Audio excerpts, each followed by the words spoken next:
Hi everyone.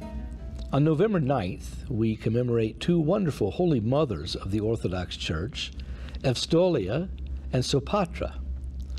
Now, Eustolia was a Roman, and she was brought up by well-to-do and very pious parents, so much so that from an early age, probably her teen years, she embarked on the life of a nun in a convent, and thereby began devoting herself to fastings and vigils and all of the other things that monastics are supposed to be engaged.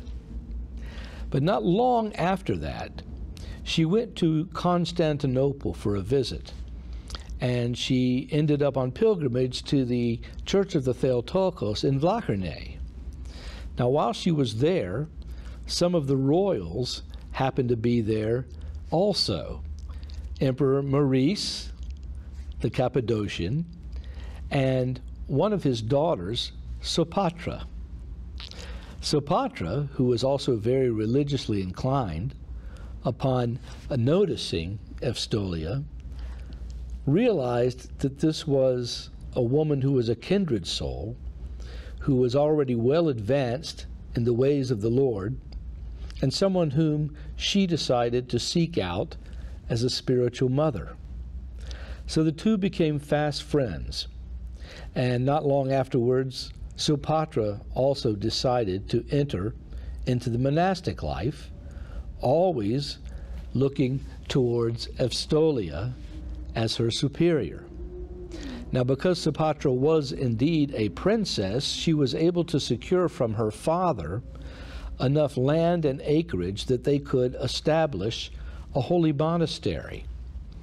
And the two went on like this for many, many years, always with Eustolia as the abbess and Sopatra second in charge, but still very, very much loving her dear spiritual mother. Ultimately, of course, as happens to everyone, Eustolia departed and went to the Lord, leaving Sopatra alone to take over the duties as abbess in the convent and to try to lead the sisters in the same wonderful way that her own spiritual mother had done.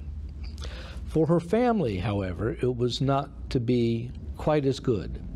The Emperor Maurice, around the year 602, was evicted from his throne by someone who was just a regular person in the army who happened to rule for about 6 more years, finally until 608. But this man, in seeking Maurice's throne, was in no wise very kind to his family. He executed the Emperor Maurice, but not before the emperor had to watch his children, including an infant son, killed by this usurper.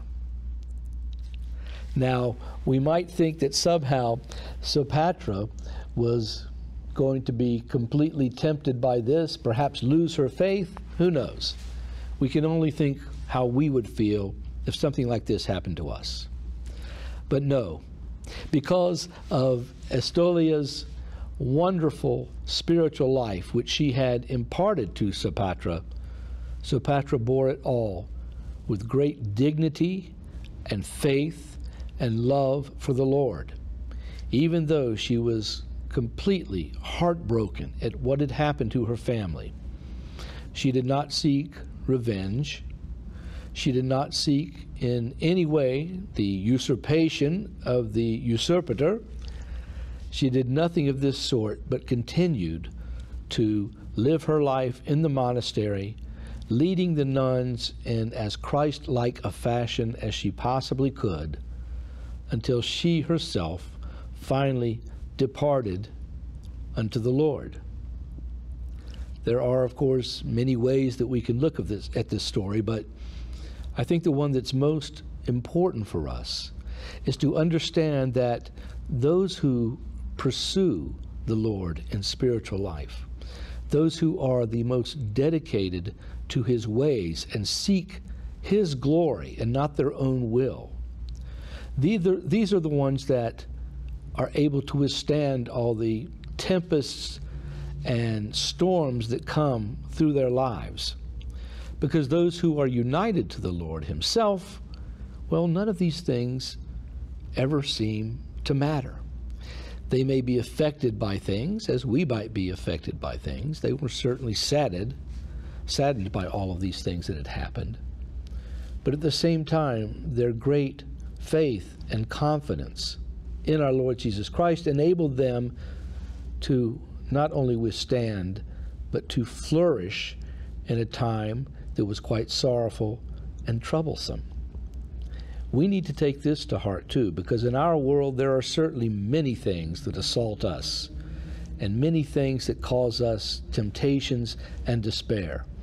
But if we are dedicated in pursuing spiritual life, in pursuing the gift of divinization that our Lord Jesus Christ wishes to bestow on us, if we do these things and run the good race with faith and courage, then all of the chaos and craziness of the world will blow by us as if a light breeze. May this happen to all of us through the prayers of these two wonderful Holy Mothers. Bye-bye.